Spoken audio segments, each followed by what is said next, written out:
been serving as Assemblies of God World Missionaries in Asia Pacific for 24 years now. Initially working as missionaries in Thailand, and now for the past 2 decades we've been directing the Asia's Little Ones Ministry, where we've seen God dramatically transform the lives of orphaned, abandoned, and vulnerable kids through homes, healthcare, education, and nutrition. For the past 2 years, God had been speaking to our hearts that as we approach the new decade, He was moving us in a new ministry direction. And as we prayed and sought Him, to our surprise, He brought a country to our attention that had not previously been on our radar. And we had the opportunity the past years to take several ministry trips there. And as we began to interact with the people and learn the needs specific to the country of New Zealand, God began to birth within our heart just a real strong burden and a desire to take the truth and hope of the gospel there. New Zealand is a melting pot of very diverse ethnic groups. There are people of European descent, there are islanders, Asians, people from the Middle East. It also is extremely secularized, with over half of the population rejecting any religious connection of any kind. We actually will be the first Assemblies of God World Missionaries to be assigned to New Zealand, and God is leading us to strategically plant an international church in Auckland, the largest city. And we want to invite you to partner with us in this new endeavor to provide hope, healing, and restoration for the lost in New Zealand. Would you welcome Nathan Turney to the stage this morning? Good morning, good morning. Such a joy to be here with you, with Lisa and myself. We have our 3 youngest kids here with us, Elijah here in the service, and Zachary and Lily over in the kids area. And just to clear up a little bit of a misperception you might have, in addition to our 4 kids on our prayer card in the picture, is that we have 2 additional adult children. We actually have a biological Brady Bunch of 3 girls and 3 boys. And so just give you a full picture of what the family is like. Now, I was doing some ministry in northern Thailand, and a Thai lady asked me about my family. And when I told her I had 6 kids, she gasped and said, 6 kids? How many wives do you have? I was a little stunned. I said, well, just 1. She responded, well, is she still living? I said, well, the last time I checked. And God has us now on this crazy new trajectory, headed to New Zealand as the first Assemblies of God World Missionaries to be assigned there. Anybody ever been surprised by God? God shocked us. We knew He was leading us in a new season of ministry, and interestingly enough, I was with Pastor Jeff.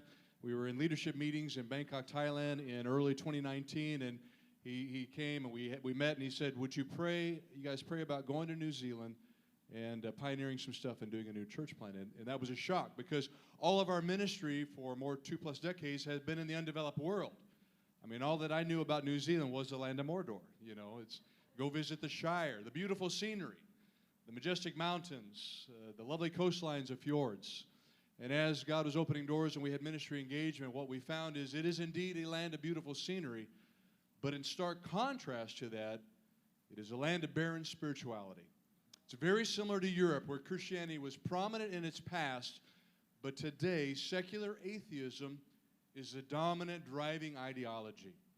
And that ideology, we know, attempts to extract God out of the equation of life, but that comes at a high cost and pays a high toll. In New Zealand, we see that currently there are high rates of alcoholism and substance abuse. Of developed nations, they are ranked number 1 for domestic violence and sexual violence. Regarding teen suicides, the developed nations, they have one of the highest statistical ratings, twice that of the United States. So friends, you can be surrounded by beautiful views and vistas, but we know it will never fill the God-sized void in your heart. But having no God steps down into broken humanity to bring healing, hope, and restoration. Can you say amen to that? That's what we're here celebrating and reminding ourselves of this morning.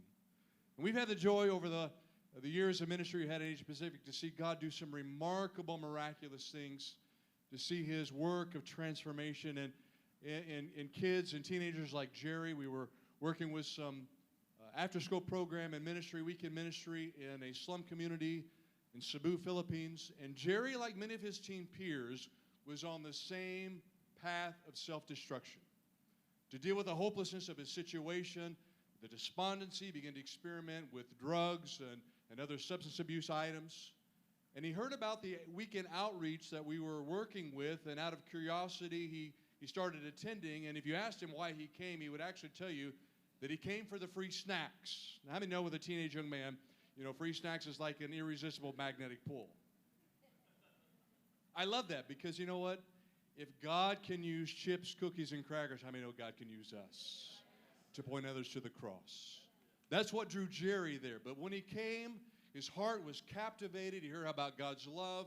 He surrendered his life to Christ, and God changed the trajectory of his life. He got discipled in the Lord, grew, graduated high school, felt God call him to vocational ministry.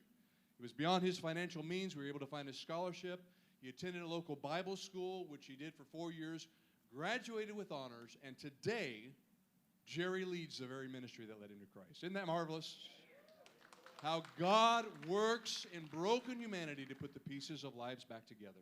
And we're excited to go to New Zealand to pioneer some new ministry and to see God do that very thing, these shattered, broken lives, to put them back together. And the wonderful thing about missions is it's a team effort, friends. We covet your prayers. Please take one of our prayer cards. Join with us in prayer as we go into this secularized, rather skeptical environment. We need God's power and God's presence on display, and you can join with us. Even though you may never physically be able to travel that, you can travel through your prayers and your giving. Join with us as we believe God's going to do some remarkable things. God bless you.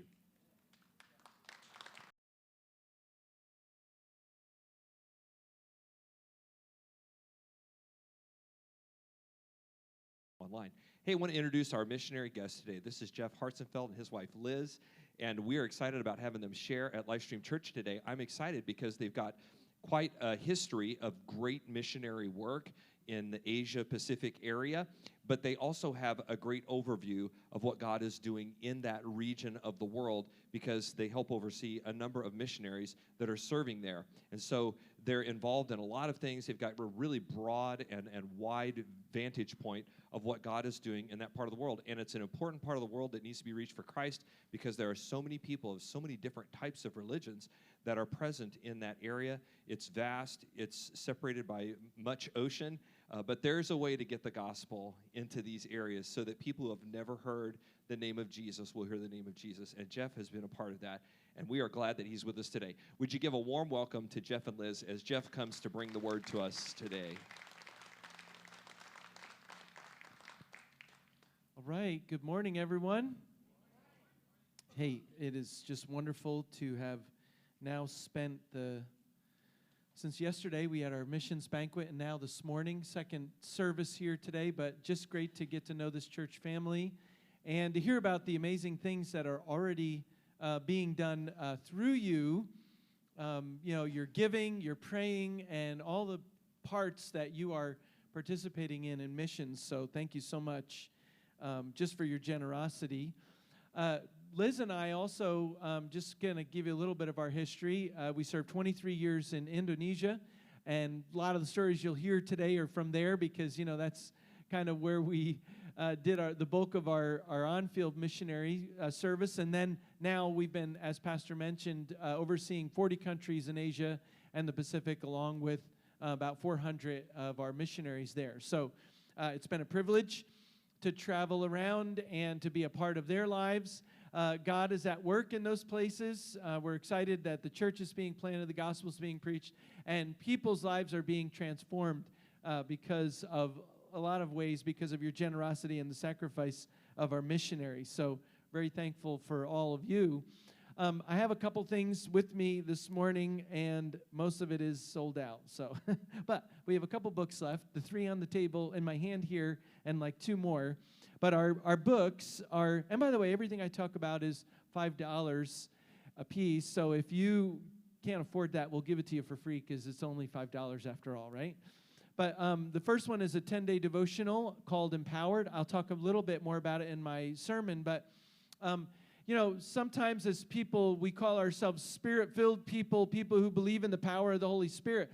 So in the book of Acts, there were all these times where, you know, the Bible would say, and Peter and John full of the Holy Spirit did this, and Paul full of the Holy Spirit did that. So if that's for us today, this is a 10-day devotional on kind of tapping into that power and what it's all about. And then we've got a Go devotional, which is 40 days of just talking about the time period between ascension and, resurrection and ascension. And just for your information, the word go is used 32 times in those verses with 8 imperatives. So, you know, it was like after Jesus died and rose again from the dead before he went into heaven, he told people to go 32 times. So how many of you are parents? You ever tell your kids something to do something 32 times, you know? So it's important, right? So Jesus kind of said, there's a lot of important things out there, but go is like really important. So that's a devotional. Then we've got our Revelation book, which is kind of just interpreting Revelation through the eyes of missions, and some great stories and just some great things in there. These are like the last 3 books, but if you go to AsiaPacificMissions.org, this stuff is like $2.99 on Kindle and iBooks and all those things. So it's like less than the cup of coffee that we get anywhere these days. So we just want to get those resources out. And if you just want to have fun and you don't want to read, then you can get Toby the tapir, okay? So Toby is our regional mascot. He is an endangered species. And if you, when we're trying to communicate missions to kids, we talk about unreached people groups and they don't understand. So what we say is Toby is an endangered species, and he asks for kids to pray for endangered peoples who are peoples of the world that are in danger of never hearing about Jesus, all right? Every little bear is tagged with a little tag that comes and talks about one of those endangered peoples. So AsiaPacificMissions.org, this is the last Toby. I saved it for your service because we sold out between last night and the first service, but some lucky person's going to go home with a tapir after second service. Amen?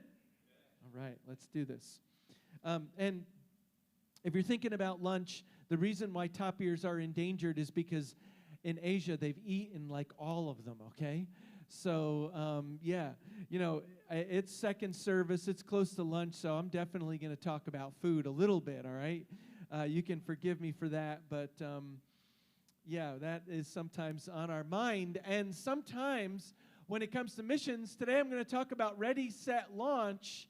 And I want to remind us all that we're sitting here today, and some of you are watching online, and there's a reason you plugged in online. Maybe you were just scrolling past this, and you saw this guy wearing the shirt. By the way, I'm not weird. So you're looking at my shirt going, okay, this guy's slightly off, all right? So this isn't what I wear every day, by the way. So this is not your garden variety Walmart or Target shirt.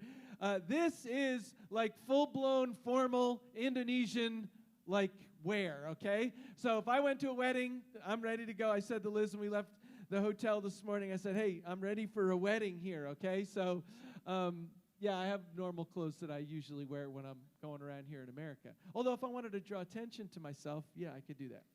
So, where did this all come from? My title of my message is Ready, Set, Launch. And you're in church today. Some of you are here present. Some of you are watching online. And why are you here? Now, if you're a first-time visitor to the church, maybe you're like, I've asked myself that same question. Why did I come here today? Or maybe you've been a part of the church a long time, or I don't know what your story is, but I want you to know that this Christianity, this message of the gospel originated somewhere and was bridged over the years from place to place, from city to city, from country to country, from people to people. And I'm going to give you maybe some shocking news. It did not originate here in America. Okay, you ready? Got one more really shocking piece of news for you. Didn't tell first service this, but get ready. You can talk about it over lunch. God is not American. What? No, he's like not. Doesn't have a passport to a certain country. God loves all of humanity. And this gospel thing, this Christianity thing, it started when God sent his son in human form, not an American, in human form. He sent him to the world, and he died and gave his life. And then the amazing thing was he was resurrected from the dead. That was really the bigger, shocking piece of news that they first started to preach. It wasn't that Jesus died on the cross, because they all saw that. The shocking piece was he's not dead, he is alive. And it was the proof that he really was God, that not only did he die, but he rose again from the dead. And that message has been bridged from people to people and person to person for the last 2,000 years. And I want you to know that we are getting to the place where we're able to tell people, sometimes digitally, many times in person, this amazing story about Jesus. Have you felt like lately the end times are upon us and the end is near? Yeah, a lot of us. Well, it's because the gospel's really getting close to the point where it's gotten out to many places. But we can't falter as we come close to this place where we're getting the gospel out to everybody. So this morning, what I want to do is read the beginning story of when it started. I think it's important for us to go back to the beginning. History is important. It's important to go back to the beginning and say, so, how was it launched in the beginning, and what does it mean for us today here, and how does it apply to us? I'll tell some missionary stories along the way, but I'm going to read Acts chapter 1, and I'm going to read verses 1 to 10. I think I threw verse 11 in there this first service, but I'm going to read verses 1 to 10. Here's what it says. In my first book, I told you, Theophilus, about everything Jesus began to do and teach. So keep in mind, the Bible, people didn't sit down back in those days and say, I think I'm going to write the Bible. No, this was like a real person just writing a story to his friend. So think of us as Theophilus. Until the day he was taken up to heaven, this is verse 2, after giving his chosen apostles further instructions through the Holy Spirit. During the 40 days after he suffered and died, he appeared to the apostles from time to time, and he proved to them in many ways that he was actually alive. And he talked to them about the kingdom of God. Once when he was eating with them, he commanded them, do not leave Jerusalem until the Father sends you the gift he promised. As I told you before, John baptized with water, but in just a few days you will be baptized with the Holy Spirit. So when the apostles were with Jesus, they kept asking him, Lord, has the time come for you to free Israel and restore our kingdom?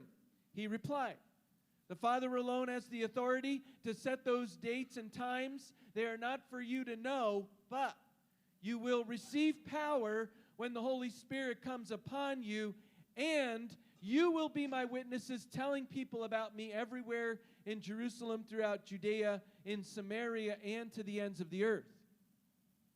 After saying this, he was taken up into a cloud while they were watching, and they could no longer see him. As they strained to see him rising into heaven, two white-robed men suddenly stood among them. This is verse 11. Men of Galilee, they said, why are you standing here staring into heaven? Jesus has been taken from you into heaven, but someday he will return from heaven in the same way you saw him go. May God add his blessing to the word this morning. So that was the beginning of how Christianity started. And if you read throughout the book of Acts, you'll see this incredible story about how the early church was launched. And so I challenge you that if you're kind of new to Christianity and don't know a lot of the stories, the book of Acts is a very good place to start and say, I'd like to figure this out, what really happened. You'll be encouraged if you read that whole book. So this morning, I want to give you 3 things that the Lord used to launch this beginning part of the church, and what he uses to launch missionaries and missions along the way. And I want to say that in the critical and difficult day in which we live right now, these 3 things, if you are equipped with them, if you believe in them, this area, our state, and I am a Missourian, our state and our country can be transformed. First thing, Jesus launched his mission with prayer. With prayer. Now, you hear that and it's like, okay, I just kind of turned him off because it seems like every time you hear a sermon, prayer is mentioned, right? So it's like, yes, we know that already. Can we go on to the next point? I don't want to miss the first football game this afternoon. What time is that going to be? Like 3:30? Can I preach till 3:30? No, I'm not going to do that. So, Jesus launched his mission with prayer. So what happened was, Jesus ascends up into heaven, and can you imagine, he's got this group of people. I'll tell you who they were in just a minute here. He's got this small group of people, around 120 or so, and he says, you are now responsible to tell the whole world the message that I died on the cross and rose again from the dead. Just imagine for a minute if we in this room were the only 120 people on earth who knew that message. Now, I'm definitely not Jesus. I don't have a beard, But if Jesus was standing here and said, look, guys, this is it. Nobody in the world even knows about this. Nobody, they've not heard of me. They don't know about the cross. They don't know about my resurrection. They know absolutely nothing. You are now responsible to get this message starting from here, to go to Washington, to go to the state of Missouri, to go to the United States, and then I want you to leave your borders and go to Canada, Mexico, Asia, Europe, Africa, and all over the world and tell everybody about this. I mean, I think you and I would be like, he's in the wrong place. Right? No. Wait a second here. I'm barely surviving life as it is now. So he's got this group of fishermen, a handful of women, and some others, that are there, and they hear this. He launched his mission with prayer, and he said, don't go yet, but go wait. So let me read you another verse, Acts 1:14. This is like the following verses. They all met together and were constantly united in prayer. I want to say that again. They all met together and were constantly united in prayer, along with Mary, the mother of Jesus, several other women, and the brothers of Jesus. I want to focus in on that word constantly for a minute. I think when they said constantly, it wasn't like, we're having, 15-minute prayer break tomorrow morning. If you're not busy, you can come out and join the prayer meeting. Now, I don't know if you have like an early morning prayer meeting at this church, but if I said, okay, Jeff and Liz are staying through 5 a.m. tomorrow morning, join me in prayer here, it'd be like, okay, no. That's like way too early. I've got my job. I've got all these other things going on. When it said that they were constantly united in prayer along with a group of women and Mary, the mother of Jesus, and his brothers, it meant that they took 10 days and they really prayed for, I don't know how long, but it said they were constantly in prayer. And I want you to know that prayer works, and the more we do it, the more it works. The challenge we have is, the disciples had nothing to do, right? No, they didn't have Facebook to go through. They didn't have Amazon to search for things they wanted to buy. They didn't have the NFL playoffs going on at that time. They didn't have a lot of things. So they didn't have anything. We're busy. Until we decide that we really want to seek after the Lord and spend time with Him in prayer, that's when He'll begin to move. I don't want to put a quantity on it, but I want to say that we need to do more of it. When Liz and I served in Indonesia, we planted 8 churches during our 23 years. And on our 3rd church plant, we had moved to an island that had about 3 million people on it. Indonesia's 17,000 islands, right? A lot of them are uninhabited, but they count 17,000 islands. And right in the middle of the island chain is this one island, and it had 3 million people. We moved to the capital city, Denpasar, And it's like the whole country is Muslim except for this one island is Hindu. So real strong spiritual stronghold. So we moved to the island, and there's one church with 12 people for 3 million people on the island. Kind of forces are stacked against you, right? So, but the church started to grow. Things were happening, and on Ascension Day, we were working with an Indonesian pastor there. So this isn't really one of the 8 church plants. We were going to base out of there and see if we could plant some churches on the island. But on Ascension Day, we had a church picnic with the church there, the local church. And, it was great. We went off. How many of you, can you imagine we had a church picnic and we live on the equator? Oh, yeah. So, it was hot, right? And we were out all day long. We ate food that was like baked by the sun. Everything kind of got funky. They were playing all kinds of fun Indonesian games. We were exhausted, though. So we get back to the capital where, we lived and most of the people lived. And the pastor goes, are you coming out for prayer tonight? I'm like, dude, you need a course in church schedule management here, okay? Because, we just were together all day. He's like, oh no, it's Ascension Day. We're having prayer tonight. And I said, oh yeah, I'm coming, because I'm a good soldier. So I, soldiered up, Liz, we soldiered up, We went out, we joined the prayer meeting. We were exhausted. I don't even know if I remember that first opening night prayer meeting. We got done. My hands are on the ground. I'm dragging out the door like I'm exhausted. And he goes, I'll see you tomorrow night. I go, what's tomorrow night? He said, prayer. I said, prayer? Again, tomorrow? He said, oh no, not just tomorrow, but for the next 10 days. All church activities are canceled. All social activities are canceled. Because if we're going to reach this island of 3 million Hindus, it'll only be prayer that'll do it. And after all, he said, it took the apostles 10 days to get baptized in the Holy Spirit. Should we expect anything less for ourselves? See, we think we can just do, I call it garden variety, but we could do like a prayer we pray over our food, and God's going to send down all the power. When it took the apostles 10 days of constant prayer, I want you to know that there are over 20 churches now, just Assembly of God alone, on that island where we served. There was a church planting movement. There was a salvation movement. There was a miracle movement. Why? Because people said, we're not going to do anything, but we are going to pray. And I can only tell you that the only way we can ready, set, launch, the only way we can reach our communities, the only way we can get answers to our prayers is by praying even more than we ever have before in our entire lives.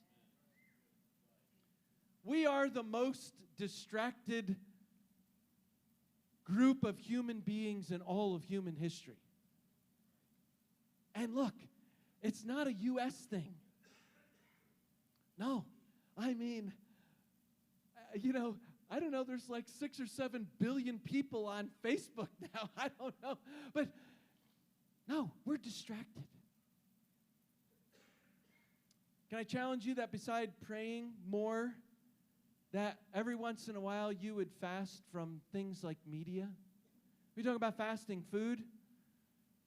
Boy, if we fast food, but we're letting all this other stuff come in and distract us from the Lord, put that thing down for just, and that doesn't mean you don't have your phone. Sometimes, your kids text you, your parents call you, your sibling. I'm not talking about that. I'm just saying, just leave the other stuff off for a little while.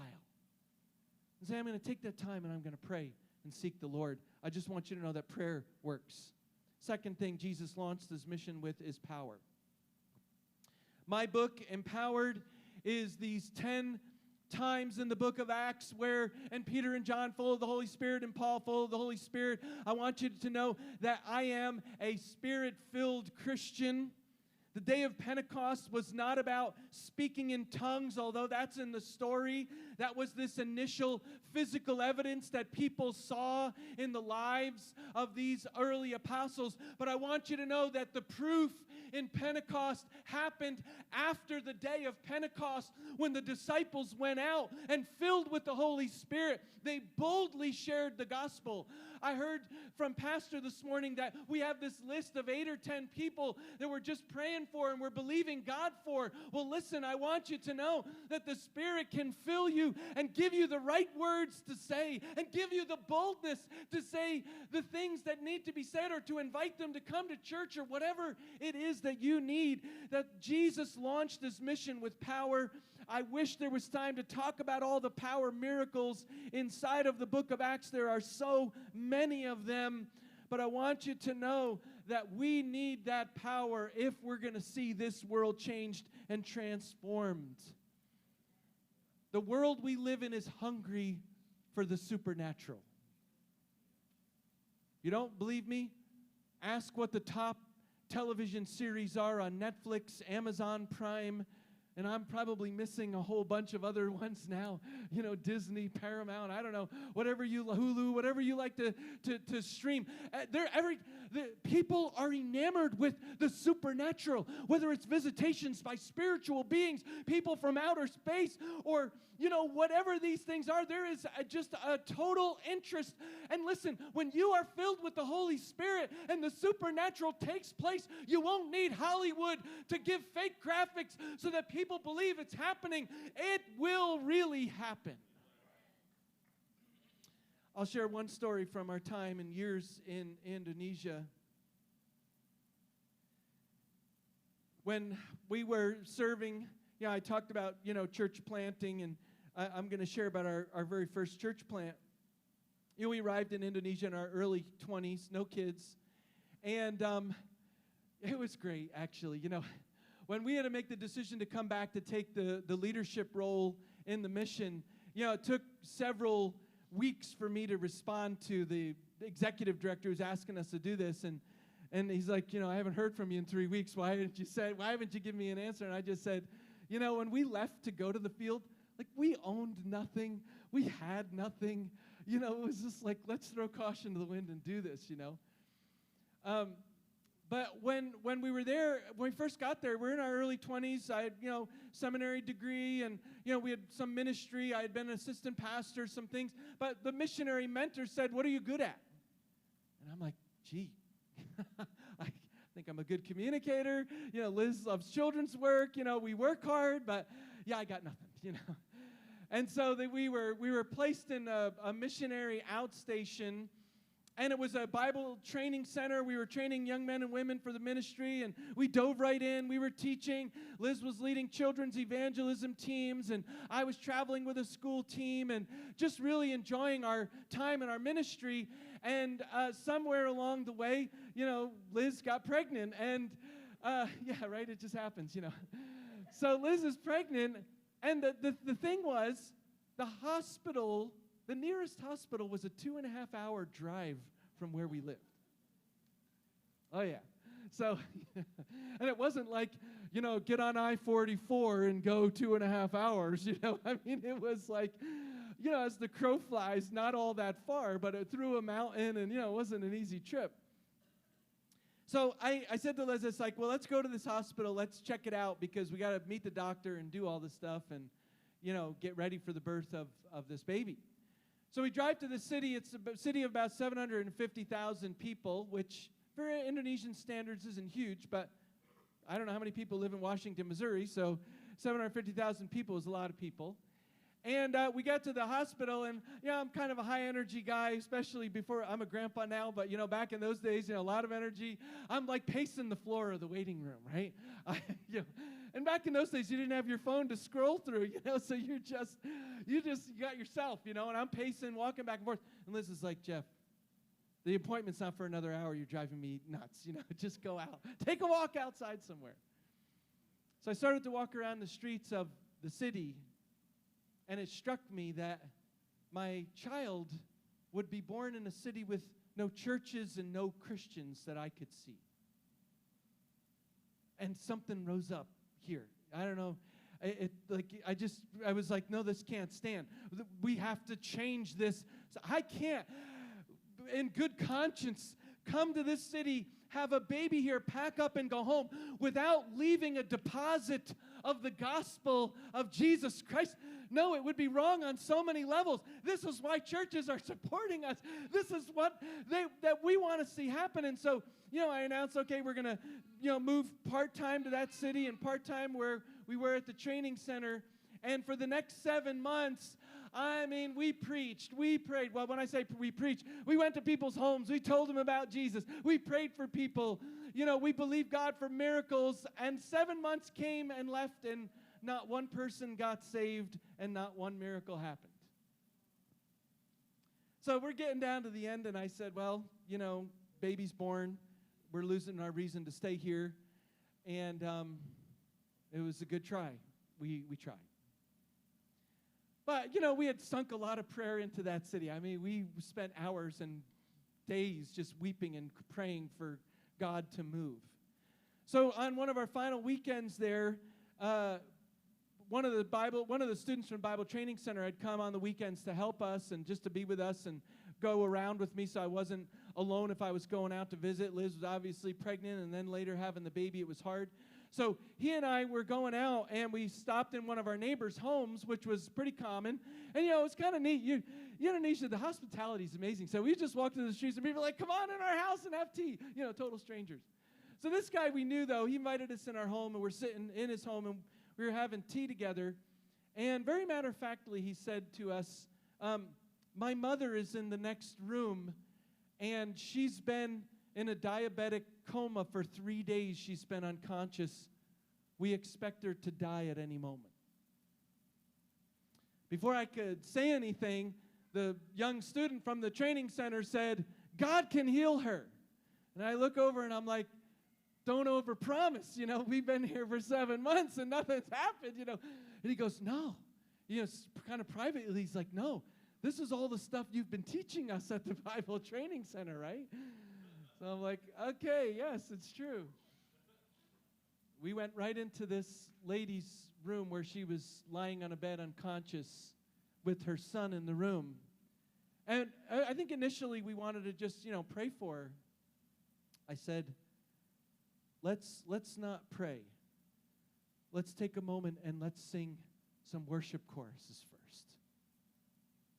And so we just started to worship the Lord and sing some traditional worship choruses that we knew. And as we sang those choruses, it was almost like the roof of the house parted open, and the presence of the Lord was like beaming down in that room there. And we didn't even have to, muster up a big prayer. We just laid our hands on her, and she bolted up in bed and sat up and came conscious right on the moment.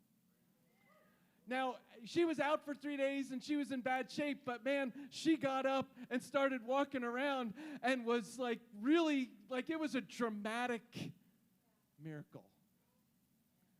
And her son, who was the patriarch of that home, was kind of balled up in a corner with his head between his legs. I don't think he knew what happened. He felt the presence of the Lord, though. And he said, I don't really understand what this was, but what must I do to be saved? And so 9 people were the start of that church. And, we didn't need to advertise, we didn't need to tell anybody, because that lady who not only came up out of a coma, she was healed completely of her diabetic condition and told the entire city. And so now the lame, the sick, people with cancer, people who were demon-possessed. If I had time to share all the stories of what happened in the city, that church grew to 1,000 people in a place that hadn't seen the gospel or knew the gospel. Listen, I want you to know that when he launches something, he launches it with power, demonstration, and miracles. And I want you to know that we were just kind of nobodies in this city, but we were just depending on the Lord. You may think of yourself as a nobody. You may think of yourself as, I'm really not that good at this Christianity thing. I want you to know that the power of the living God can be in your life, and He can use you in a powerful way. Don't be afraid. Don't be afraid to pray for somebody. Jesus launched His mission with power. Final thing is that Jesus launched His mission with people. Took a group of 12 disciples, about 120 other men and women. He walked with them for 3 years, and they literally changed the world. They told people the message. So people told people, you know, it'd be a whole lot easier if tonight, over Arrowhead Stadium, as the Chiefs are playing the Bills, if in the clouds and stars He arranged them to say, Jesus Christ is Lord, right? That'd be the end of the game. Everybody would be watching that. But that's not the way He chose to do it. It'd be easier that way, but somehow He's chosen you and I to get that message out. So Jesus launched His mission with people, these 12 disciples that He trained. And they told people the message that Jesus died for their sins and He rose again from the dead. And then He launched His mission with people, and they gave to that effort. Can I just say that it is impossible? I don't want to use the word impossible because nothing is impossible with the word, but it is extremely difficult to be able to go out and share the gospel without the financial support of people around them. In Acts chapter 4, we see this. In Acts chapter 6, we see this. Acts chapter 13, we see this. And throughout the New Testament, we see these times where people supported those who were bringing the gospel outside of their own place.